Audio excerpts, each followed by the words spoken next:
థాయిలాండ్లోని private పార్కులో ప్రాణాంతక virus కలకలం రేపుతోంది. దీని కారణంగా కొన్ని రోజుల వ్యవధిలో 72 పులులు చనిపోయినాయట. పరీక్షించిన జంతు సంరక్షణ అధికారులు కనైన్ డిస్టెంపర్ వైరస్ సిడివి కారణంగా ప్రాణాలు కోల్పోతున్నట్టు గుర్తించారు. తాత్కాలికంగా పూర్తిగా పార్కును మూసేశారు.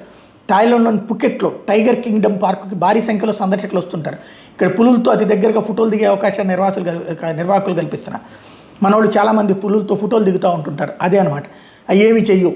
అయితే ఫిబ్రవరి తొలివారం నుంచి ఇక్కడ పులులు అనారోగ్యానికి గురై ప్రాణాలు కోల్పోతున్నట్టు అధికారులు గుర్తించారు.